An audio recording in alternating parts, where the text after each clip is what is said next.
Good evening, everyone who's connecting from the Southern Hemisphere, at least this part of the Southern Hemisphere. We are, in fact, in Newcastle, Australia, in New South Wales. It's 6 p.m. here. And this is the first webinar of the year for the Value in Health Economics and Policy Group. We're delighted to start off this year with, I think, not only a fantastic talk, but also a great colleague and definitely a very insightful researcher. Now, I would like to spend a few moments presenting Dr. Eugenio Zucchelli, who will talk today about his recent work entitled "Does Caring for Others Affect Our Mental Health? Evidence from the COVID-19 Pandemic." And also tribute his co-authors, Chiara Costi from Lancaster, Bruce Hollingsworth, also from Lancaster, and Vincent O Sullivan from Limerick. Obviously, I've tried to get Eugenio on our books to give this presentation for a while, so I'm very thankful to him, especially because he's making this possible by connecting at a very early hour for Madrid Spanish time. And of course, thank you all that are connecting on YouTube and here on Zoom to allow, of course, to allow for the time difference. So thanks, Eugenio, in particular. Dr. Zucchelli is a product of one of the most beautiful regions in Italy, where I come from as well, in particular from Modena. He has been a traveling economist for many years, and in particular, he has developed globally with experiences in the UK, but also here in Australia, where we actually spent some time together a few years ago.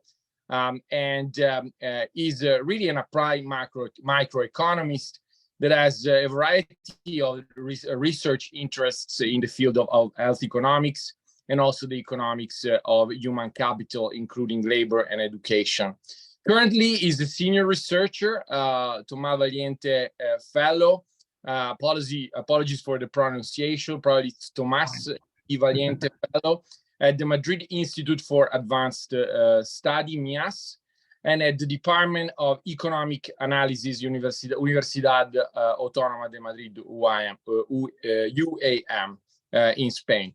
He's also a visiting researcher at Lancaster University and research fellow at IZA, a faculty associate at CCHE, and an affiliate of HEDG, and also a fellow at the Advanced Health Economics, or HE.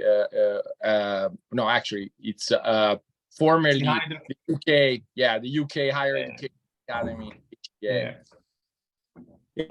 Eugenio holds a PhD in economics awarded by the University of York, and I would like to welcome him and give him the floor to proceed with the presentation. Thank you, Eugenio. Before you start, I would like to say everyone who's attending live in here, Zoom, or through YouTube, if you have any pressing question, I would ask you to really put a U, urgent, QA, so that I will look at it and try to step in if Eugenio allows to question pose, or if the question can wait, just put QA and post it in the chat.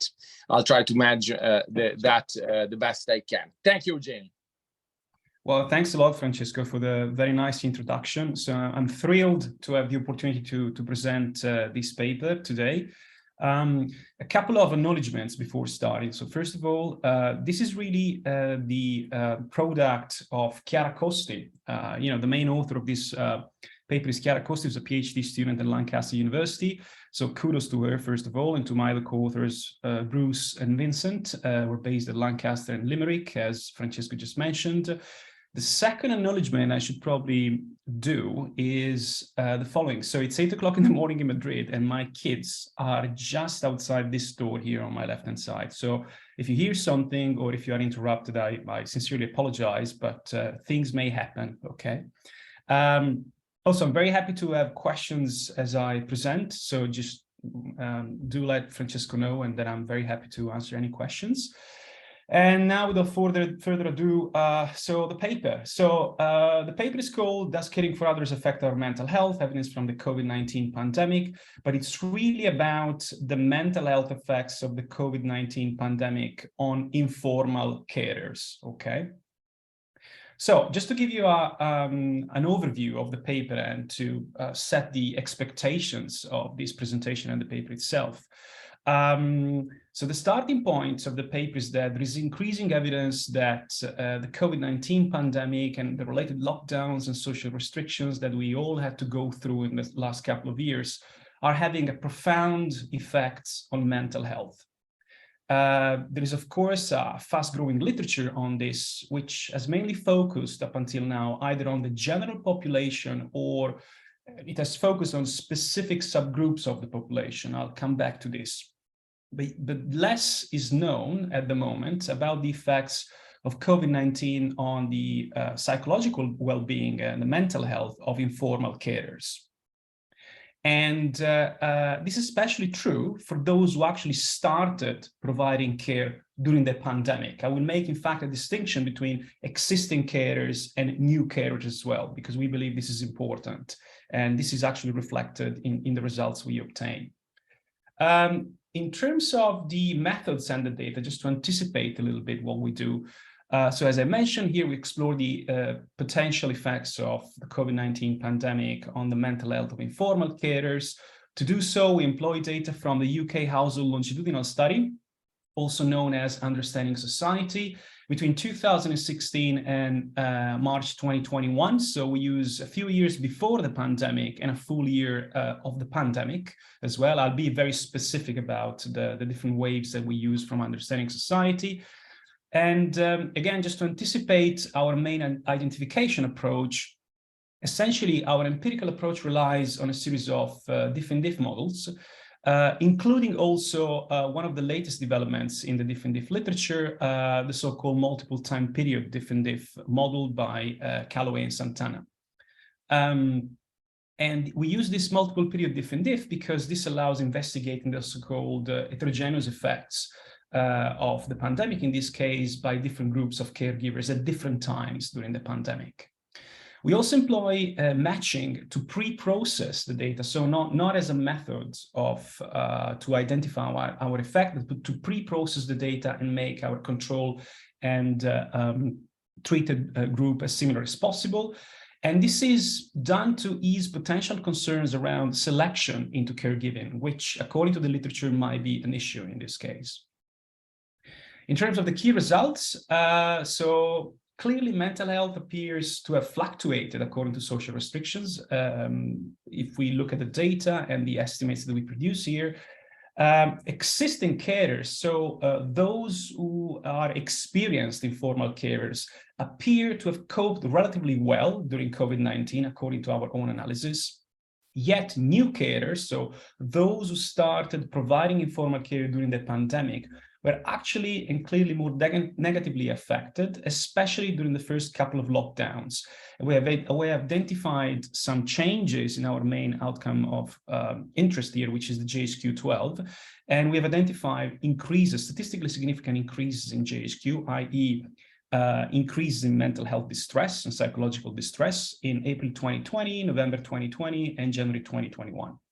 Of course, I'll show you all about this. And there are some potential policy implications, although I don't want to push too much on this because this paper is not that much about the policy implications, it's more about the identification of an effect. But essentially, informal caregivers clearly have experienced a mental health deterioration at the start of the care provision. That's what this paper seems to suggest. So one potential policy conclusion that, of course, I'm happy to discuss with you is that governments should probably invest in policies providing psychological support to new caregivers specifically, okay? So this is just the paper in a nutshell. And now I'm going to, Also, I also have the contributions. Okay, good. I didn't know I did that, but it was yesterday in the evening, so I might have forgot this. So one of the contributions is that we would like to provide here some causal evidence using a quasi-experimental approach on the mental health effects of the pandemic on informal carers, on the mental health of informal carers. And we believe this might be relevant to the literature because whether the pandemic had actually a causal effect on the mental health of informal carers still remains an open empirical question. As you will see, I'll show you quite a bit of literature that has been produced about informal carers and the mental health of informal carers, but it's all correlational and it's mostly made with cross-sectional data and with methods that essentially are not capable of identifying causal effects. Also, an empirical approach is to estimate both standard and multiple period diff and diff models combined with matching. And we believe this is also relevant because this approach, this combined approach, allows accounting for selection into caregiving through matching and observables through fixed effects in the diff and diff models, and also the mental health effects on multiple groups of informal carers through the multiple time period diff and diff. And again, importantly, we distinguish between existing carers and new carers. And to be honest, we're not aware of previous causal evidence on this, okay? So I'll try to be now a bit more specific about the previous evidence. So what do we know about the mental health effects of COVID up until now? Well, we know quite a bit because there's a large and growing literature on the mental health effects of COVID-19. If you remember, if you follow this literature, there was a first paper published by James Bank and Sue in June 2020 in Physical Studies, also employing Understanding Society. So the data we use, although they only employed the first two COVID waves, and then there have been an enormous amount of papers on the potential mental health effects of COVID-19. And the general consensus from these studies, although they're mostly correlational, is that we basically experience increase in loneliness, worry, boredom, and essentially overall worse mental health following the lockdowns and the social restrictions across different countries. Okay, so that seems to be the general consensus from this literature. As I mentioned before, though, this literature focuses on either the general population or very specific subgroups of individuals, namely young adults, women, especially older women, among which the changes in mental health, the deterioration in mental health appears to be really large, actually relatively large if compared to the other subgroups. Other papers have looked at ethnic minorities, also households with children, and also individuals with low levels of education. But as I mentioned before, relatively less is known about informal carers, especially from a causal point of view. I think if we're talking about informal carers, it might be relevant and useful to define also who the informal carers are. Of course, I'll be very, very specific when we define informal carers inside Understanding Society. But in general, just to put people at ease and to just give you a general definition, an informal carer, a caregiver, is someone that provides unpaid help to a friend or a family member needing support, perhaps due to illness, older age, disability, a mental health condition, or an addiction. And this is lifted from a Department of Health and Social Care report back in 2016. And it's a very general definition, but the main feature of this definition is that this is about unpaid provision of care, okay? Now, the second relevant piece of information here that we could discuss is why it's important to investigate the mental health of informal carers. Well, informal care is seen essentially as a really big cost-saving alternative to formal care. And just to give you some numbers, this is based on the Office for National Statistics number back in 2017, so well before the pandemic. Informal care appears to be saving the UK government some £57 billion per year, so it's a massive cost-saving exercise. Before COVID, it was already considered an essential way of providing care for the sustainability of the publicly funded healthcare system in the UK. And during COVID, the formal healthcare sector and the long-term care system were heavily disrupted, as you know. So since COVID, the informal carers are increasingly viewed as frontline healthcare workers, okay? And just to give you also some other numbers, and this is, I want to say it's scary, but it gives you an idea of how relevant informal care has become during the pandemic. 26% of UK adults now provide some form of informal care, according to the Carers UK 2022 research report. So we're talking about a really large proportion of individuals of the adult population, and basically a really cheap alternative to formal care in this case, given also the increasing aging population in the UK.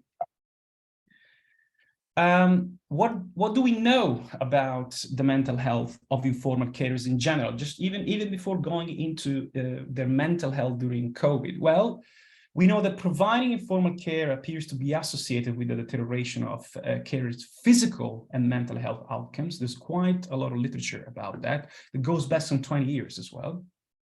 However, all this literature appears to be mostly correlational, so establishing whether informal care has a causal effect on mental health is challenging, especially given the data that have been used up until now to try to identify this relationship, especially due to potential self-selection issues into caregiving. So there might be some characteristics, some of which can be observable, some of which can be unobservable, which actually might be highly correlated with the choice of becoming an informal carer. And failure to account for those may actually bias any estimate about the causal effect, the supposed causal effect of informal care on mental health. So for this reason, matching on pre-treatment observables is often used to account for self-selection in this literature. Now, this is all good and well, especially if you use this to pre-process the data in the view of using this pre-processed data to actually feed those into some sort of quasi-experimental approach.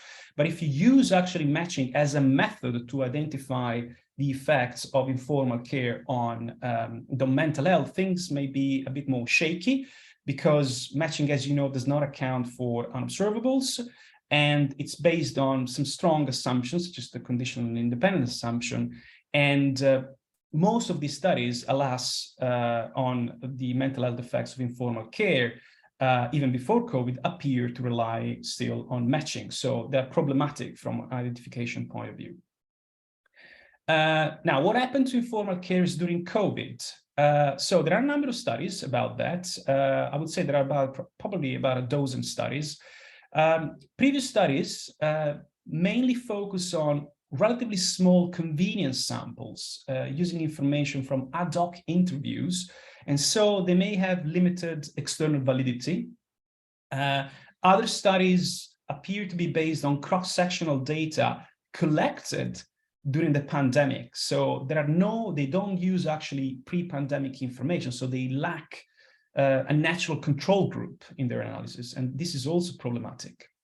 There are a couple of papers that possibly are the ones that that provide the best attempts to identify causal effect, the ones by Maketol and the one by Bergman and Wagner. These are very recent papers. They were published in 2021. They employ longitudinal data, and they try to take care of self-selection into caregiving. But the first study, the one by Maketol, employs, again, a convenience sample that does not include pre-COVID data, and that is highly problematic if you want to have a control group. And the second paper, the one of Bergman and Wagner, does not include actually enough variables that relate to care provision. And because the literature actually is quite specific about the variables you should be using to account for self-selection into caregiving. And I'll be, again, quite specific about that in a few slides.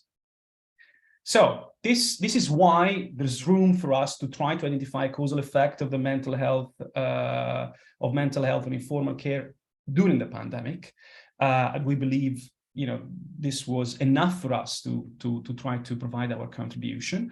So we actually use data from Understanding Society, so the UK Household Longitudinal Study. I'm sorry if I'm repeating here some information that might be redundant for some of you, but I think it might be worthwhile just to spend a minute or two talking about Understanding Society in general, just to give you some basic information about it. So this is a panel survey of approximately 1,000 households in wave 1. And I believe I'm not wrong if I say it concerns about 120,000 individuals. So it's one of the largest longitudinal study currently available. Respondents age 16 plus complete the so-called adult survey within Understanding Society, while people aged between 10 and 15 complete a youth questionnaire. So you also have information about teenager and preteen individuals as well, quite specific information.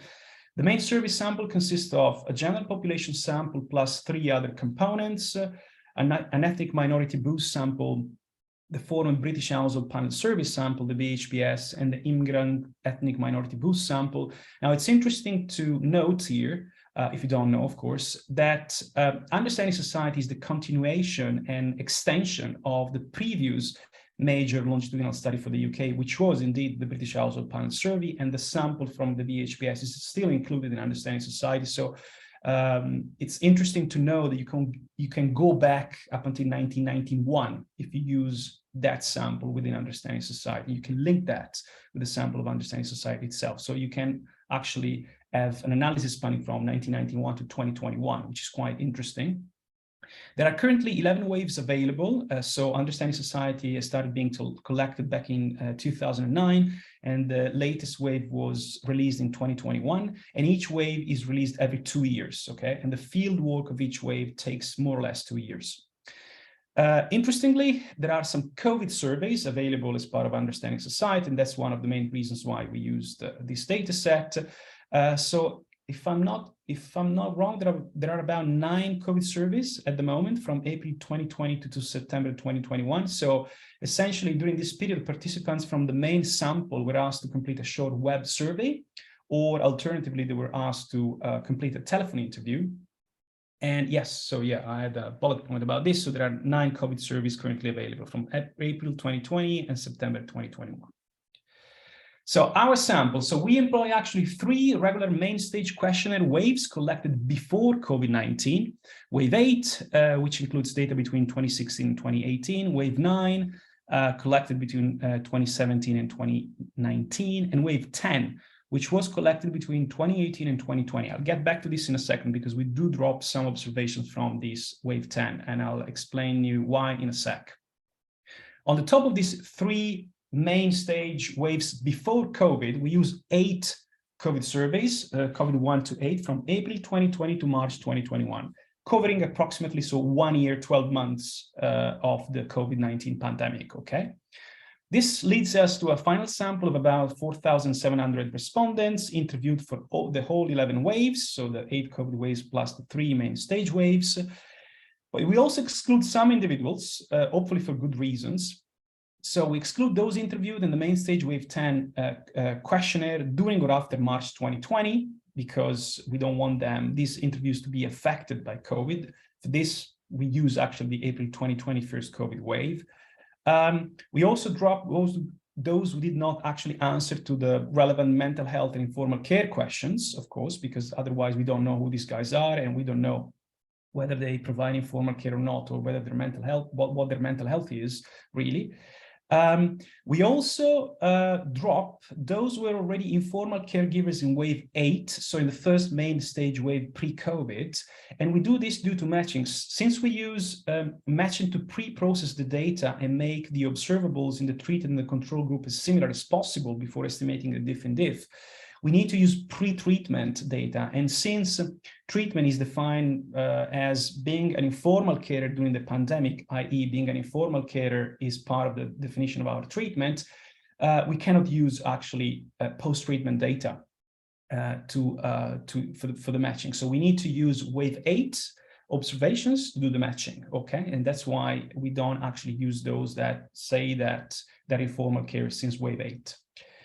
We also drop those who are own carers, so providing informal care in their own home to someone, and this will be clearer in a second. So we are actually focusing on someone who is providing informal care outside his own home. And also we drop all those that do not include continuous pattern of responses, again, because we don't know whether they stop being informal carers or we don't know their mental health. So in terms of the outcome variable, again, this might be familiar to some of you, especially those working on mental health. We use the 12-item general health questionnaire, the so-called JHQ-12. Again, as you probably know, the JHQ-12 is a widely used psychometrically validated questionnaire, self-completion questionnaire, measuring mental ill health. If you want to know a little bit more about it, I suggest you to go back to the manual of Goldberg et al. In 1997. It essentially includes 12 questions asking whether respondents experience specific symptoms or feelings related to psychological distress. Here in this case, we use two different ways of defining the JHQ. So we use the JHQ caseness, which is a measure based on the JHQ measured on a continuous scale with values between 0 and 12, which is increasing in mental ill health. But also as an alternative, we use a binary variable, which defines essentially 4 or main symptoms from the JHQ-12, because again, this is often used as an alternative, and 4 or more symptoms out of the 12 are thought to be enough to identify mental ill health among the general population, really. Just to give you some further details, in the JHQ caseness, each of the 12 questions is rated with a binary variable, 1 for each answer with a score of 3 or 4, corresponding to the answer is more than usual, much more than usual, and 0 otherwise. And the score range from 0 to 12 with higher values indicating worse mental health. So again, the JHQ caseness is a measure which is increasing in mental ill health, okay? Again, in terms of the key variables we use, let's have a look at the definition of informal caregiving, which we use. So this is based on a question that is present in all main stage waves that we used before COVID and in the first COVID wave in April 2021. And this is, do you provide some regular service or help for any sick, disabled, or elderly person not living with you? And again, I want to underline that this question identifies care outside an individual's home, okay? Using this question, we define 2 separate treatment groups: existing carers, and these guys are about 349, and new carers, and these guys are about 1,655 individuals. New carers, in this case, are defined as those who started providing care after the COVID-19 outbreak, okay? While the control group always include never carers, so those who never provided care, and these are about 2,700 individuals. To be even more explicit about our definitions, I reported here a table that hopefully is going to further clarify our definitions. So we have 2 main columns, if you will, one for the 2 treated groups, so the existing carers and the new carers, and one for the control groups. And here we have the different periods and the years in which we draw the information from. So in terms of the existing carers, you can have 2 different types of existing carers. Those who started providing care in wave 9, and then they kept providing care in wave 10 in the main stage questionnaire, and then also during the COVID waves starting in April 2021. Or you can have those who started providing care slightly later. So in wave 10, as you can see here in this column here. So in wave 10, they started providing care pre-COVID, and they kept providing care also during COVID, as identified by the question answer in the first COVID wave. New carers, on the contrary, they're only defined as those who started providing care during the first COVID wave, as you can see here, but previously they must not have provided care, okay? And never carers never provided care, okay, throughout the waves that we use. We also have quite a lot of control variables. We use age squared, marital status, which might be important and which might affect mental health, the number of dependent children, we have gender, we have ethnicity, we have educational attainment, we have employment, and quintiles of household income. Importantly, we also use the dummy variables for defining the different government regions in the UK, so England, Wales, Scotland, and Northern Ireland. And also, we employed freely available UK government data on the daily cumulative number of deaths at regional level, because again, we all lived throughout COVID, we were bombarded with information about the number of deaths. And this may have affected the mental health of individuals. So this might have been relevant. We've included that. And also in the COVID waves, there is information about whether respondents have been tested for COVID-19 as well. I've included this information as control variables as well. Empirical approach. So As I mentioned before, we employ a combination of propensity score matching, PSM, to pre-process the data plus a series of diff model.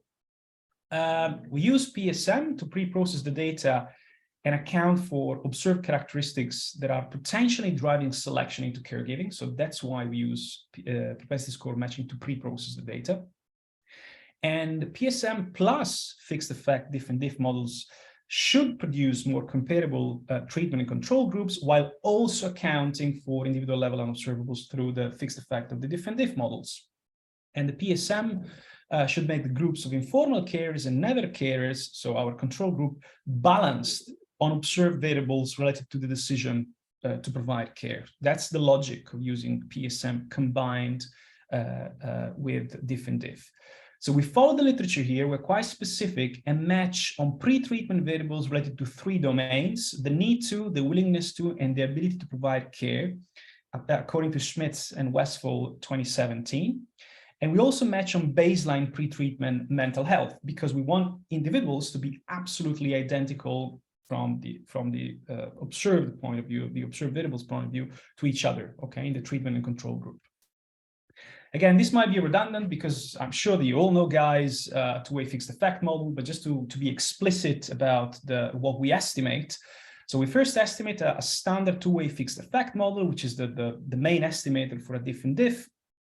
And this two-way fixed effect model identifies the mental health effects of caregiving during COVID-19 on existing and new carers, so the 2 types of treated individuals, 2 groups of treated individuals separately, using never carers as a control group. So again, just to be explicit about it, so we ran this two-way fixed effect model twice. One where we actually use existing carers as the treated group and never carers as a control group, and also we run it another time in which we consider new carers as the control group and also never carers always as the control group. Okay, so this needs to be estimated separately for the 2 groups of treated individuals that we identify. So here we have our dependent variable, which is mental health, measured as JSQ-12. We have individual and time fixed effects. We have observed variables. We have standard errors, which are clustered at individual level. And what we really want to pay attention to is the estimation of the coefficient identified by D. And D is an interaction between being in the treated group after the treatment. So essentially, treat defines is a dummy variable equals to 1 for informal carers, and is equals 0 for never carers. And post is a dummy variable defining the post-pandemic period. So as in any standard diff model, here the treatment is defined as an interaction effect between being in the treated group and the post-treatment period. Okay, this is very standard. What we do on the top of this is estimating also this multiple period diff based on the contribution of Callaway and Santana in 2021, Journal of Econometrics. I'm sure you are very familiar with it because there have been huge debates online as well. I don't know if you're on Twitter, but Econ Twitter has been overflowing with debates about this method and application on this method. And this is really useful because in this case, this accounts for treatment heterogeneity. So for the fact that different groups may be treated at different times during the pandemic, okay? So it takes into account potential time varying treatment effects. And so it allows to generalize treatment effects to multiple periods. So essentially under the parallel trends assumption, our never treated units, so our never treated units, sorry, I was distracted by a message. The average treatment effect on the treated can be estimated as a difference between essentially the expected difference in the outcome of interest, so in JSQ-12 between before and after the pandemic for our never carers group, so our control group. And the first bit of this difference is essentially identifying the difference between in JSQ-12 before and after the pandemic for each group that can be treated at any time. Okay, so this is the beauty of it. So we need to again separately estimate a multiple period different diff for new carers versus never carers. But the advantage at this time would be that we can actually see the effect of the different COVID restrictions across the time, across these 12 months that we can see under COVID-19. And the same applies to the multiple period different diff that we launched separately for the case in which we include existing carers as the treatment group and never carers as a control group. We can see actually the effect across the pandemic, okay, at different times of the pandemic. And that's the beauty of this estimator, really. So just to give you some basic information about the results, some of the main results. Sorry, I'm playing around with this because I just want to see the table myself. I don't know if you can see what I'm seeing. It's quite beep. Okay, yes. So basically, these are the results from the matching exercise. Okay, so these are the results specifically from obtained using one-to-one propensity score matching. We used many different types of matching, including kernel matching and other types of matching, but the results are virtually identical across all the different methods. So we just report the one from one-to-one propensity score matching. As you can see, there are two main columns here for the two different cases. So we have existing carers versus never carers, and then on the right-hand side we have new carers versus never carers. We have differences between the values, the mean values of all these variables that you can see on the left-hand side before and after the matching. So you should really concentrate on the differences, eventual differences after the matching. And here we report pairwise t-tests just to see whether there are differences after the matching. And as you can see, and as you can appreciate from the labels of the different variables we report in the table, there are three different types of variables that we use to define selection into caregiving. In this case, is the need, and they define the need to provide care, willingness to provide care, and ability to provide care. This follows very closely the paper that I mentioned before about these three domains and the different variables within these three domains that should be correlated with providing care, the choice of providing care. And the good news is that after matching, and based, of course, on the set of observables we have in this case, there are no statistically significant differences after the matching at the 5% level of significance.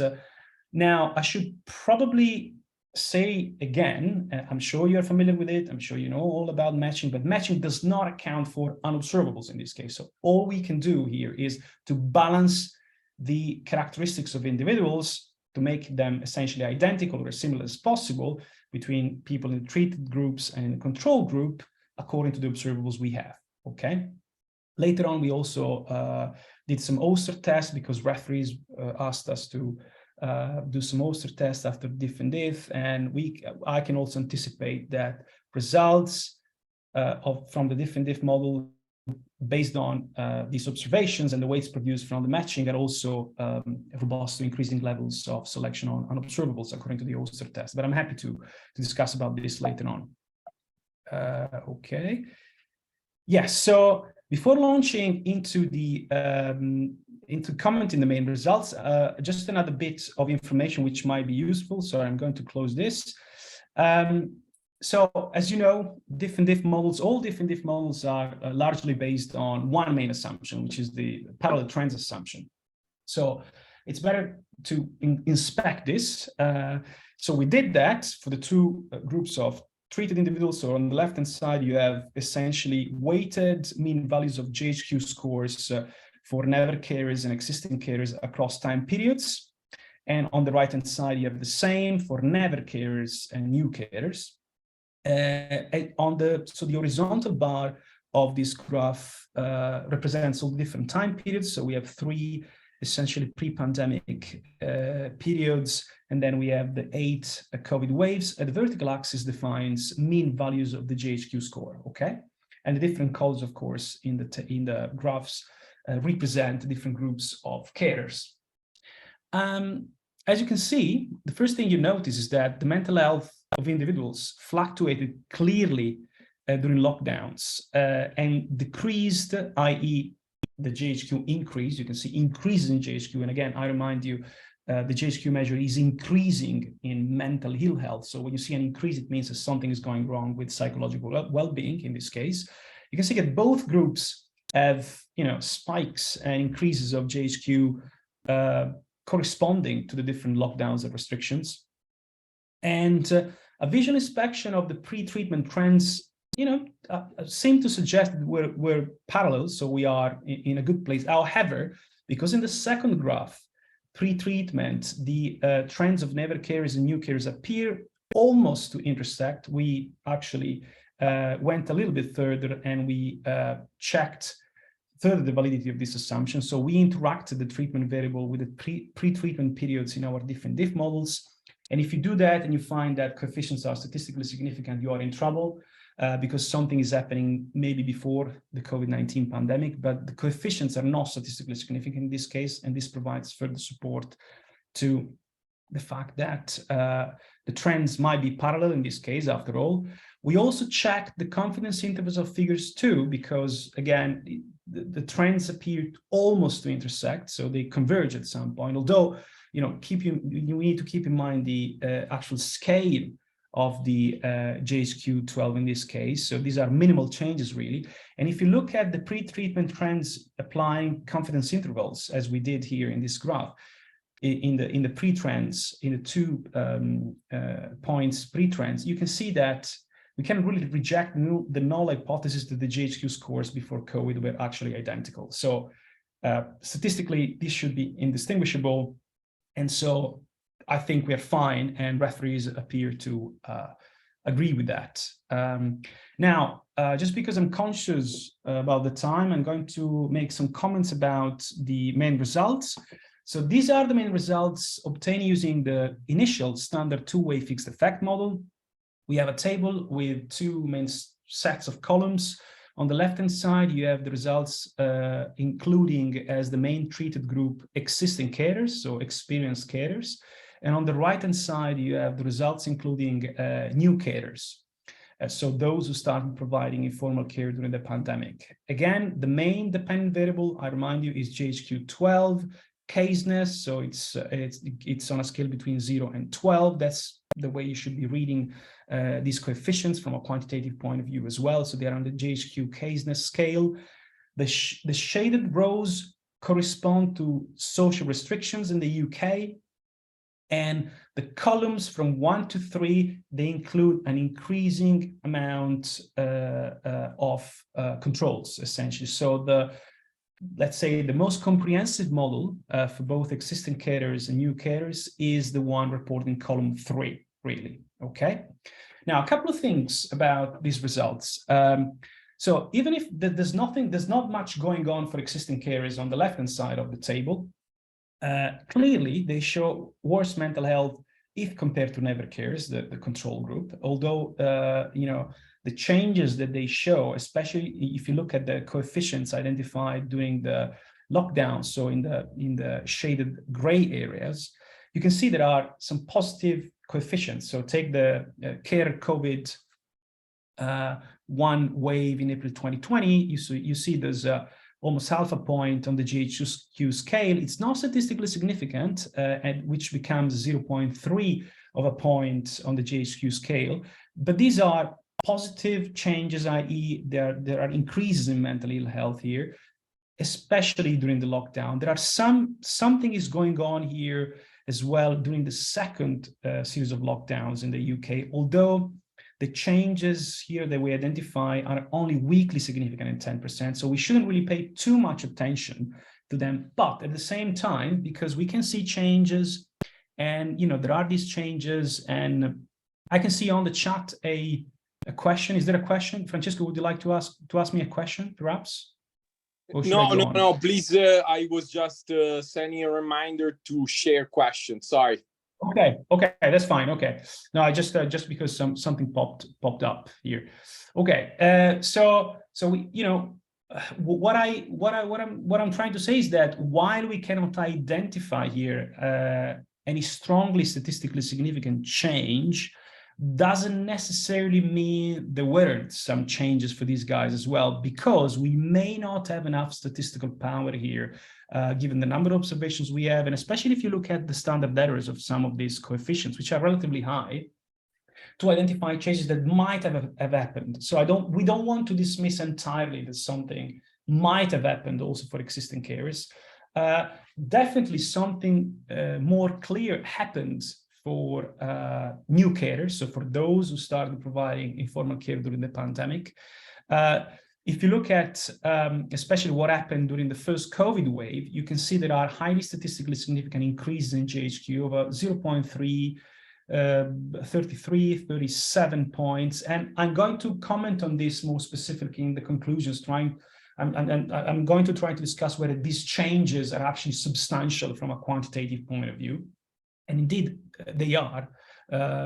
And so something clearly happened for new care. So there was an increase in mental health distress during the first COVID wave. Something similar happened during the second COVID wave. However, most of these changes are not statistically significant. There is one which is strongly statistically significant for column 1 during COVID wave 7 in January 2021 from new carers, but it's just one, and it doesn't become, it's not highly statistically significant then when we include all the variables in column 3, okay? Now, let's have a look at the main results from the multiple period diff and diff. Now, here we did something, we went even further, okay? We wanted also to account for duration of care. And so we divided existing carers into 2 groups, depending on when they started providing care. So we divided essentially existing carers among those who started providing care in wave 1, so at least 3 years before the pandemic, and those who started providing care in wave 10, okay, which is about 1 year before the pandemic. This graph shows the group time average treatment effect on the treated, as produced by the multiple period diff and diff. This first graph is about those who started in wave 9, so the more experienced existing carers, if you will. Now, the entire set of covariates is included in this case, so this is based on the most comprehensive specification. As you can see, the average treatment effect on the treated is always positive, and this implies worse mental health compared to never carers. But if you look at the confidence intervals, they cross always the 0 line. You can see there are no statistically significant coefficients in this case, okay? Now, what happened to the existing carers who actually started providing care just 1 year before the pandemic?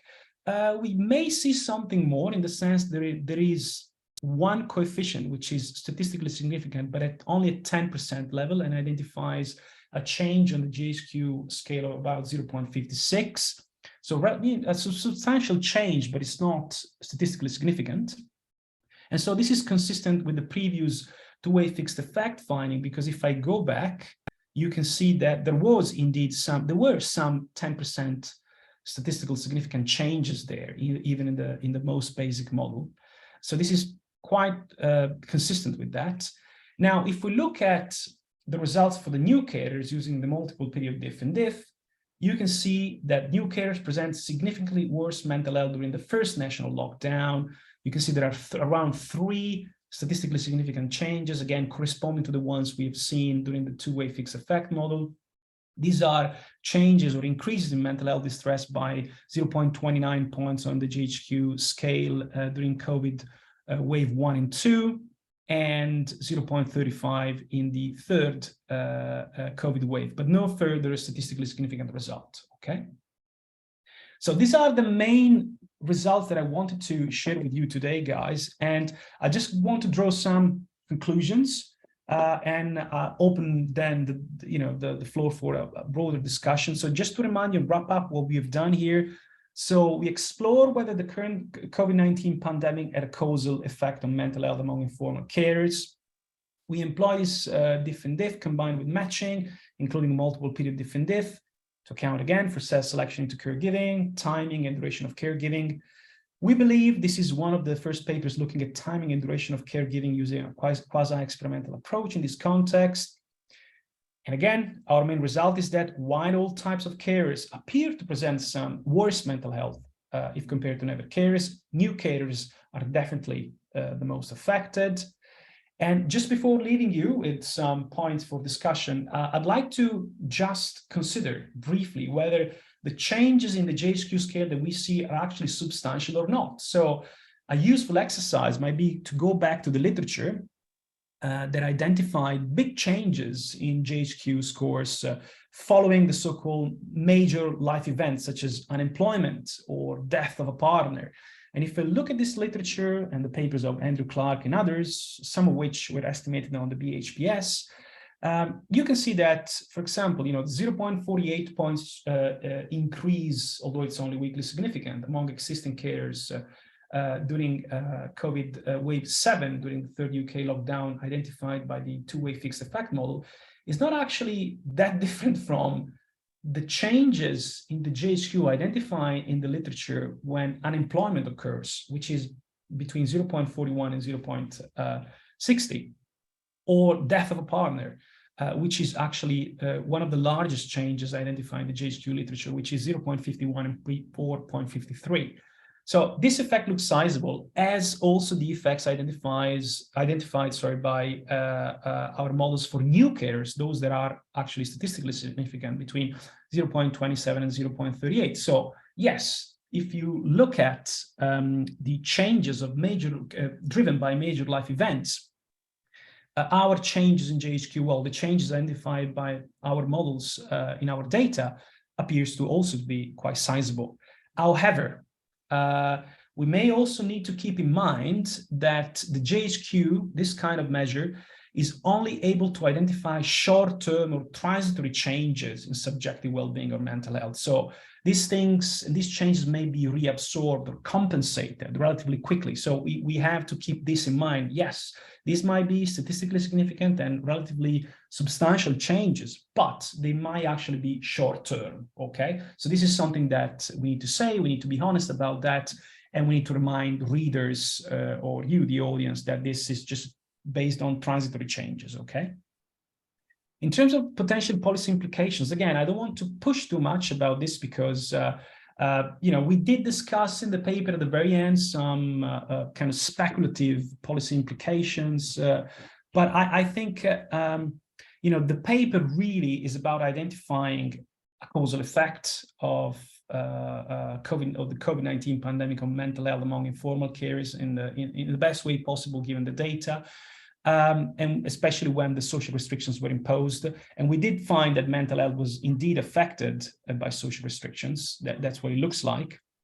But this is not to say, we would like to underline this very clearly also, and we do in the paper, that we don't mean to say that social restrictions were necessarily damaging in aggregate, okay? So we don't want to say that. We just want to say that, yes, we can identify clearly some statistically significant changes in mental health during the social restrictions.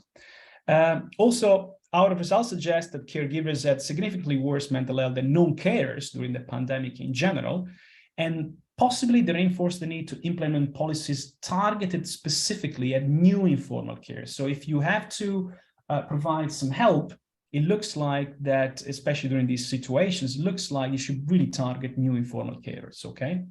Now, I think I've been blabbing for about 50 minutes now, so I'd like to stop sharing my screen if that's okay, and maybe open the discussion more widely for the ones who actually, resisted and kept their eyes open. Thank you, Eugenio. I'm collecting the questions from online. The first one is about: do you have information about altruistic attitudes of carers? Okay, what do you mean more specifically? So, what I mean, I don't know. It's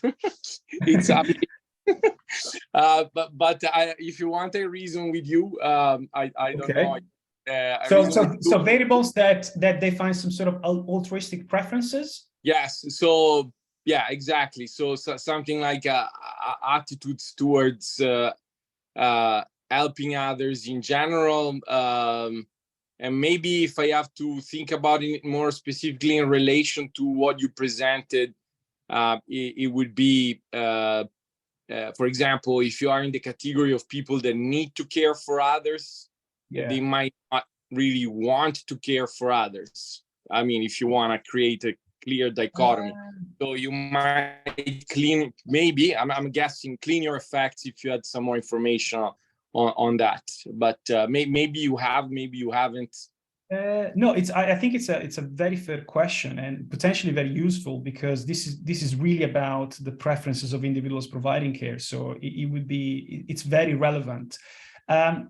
I'm afraid the only variables that we have are the ones that I show you when we try to get, to account for self-selection into caregiving. So we have these three domains: need to provide care, willingness to provide care. But willingness to provide care is not based on altruism here. It's based on the possibility of providing care. So whether you have the financial means to provide care and the time to provide care. This is actually interesting. No, because we are not able actually to capture altruistic preference. We are just able to capture the actual possibility of providing care given financial means and time, but not altruistic preference. That's true. That's true. So we don't have that information. Okay. That's interesting. I suppose the same person asks, maybe I don't think we can connect actually. Let me just try, because this is from the other. Who's this guy? It's not from Zoom, so unfortunately I just get the prompt. And do you know the size? Basically, summarizing the question is: do you know the size of the financial incentives? I guess the question is more there is more to that, but I suppose the core of it is whether you can calculate the marginal variations on individual variables like income gained from this sort of activities or not, and adjust for that. It's a bit longer, the question, but this is the summary. No, I think I know what this guy is getting at. The answer is no. We don't have enough observation to do that. It would be great, because it would be really define the individual level incentives to do that, but we don't have that. No, that would be great. We would need. I think that would need. You rarely have this kind of information in a general survey like this. You would need to devise a specific survey and ask specific questions about that, I think. Okay, very good. So one more, which I don't fully understand, to be honest, but it's a game. This maybe gives you also time to reflect on things. How do you know that the starting point in your database in terms of mental health status is consistent? What do you mean consistent? I suppose what they mean that it's consistent, meaning that they are fundamentally probably consistently captured in the database, meaning that they haven't already suffered a shock from other.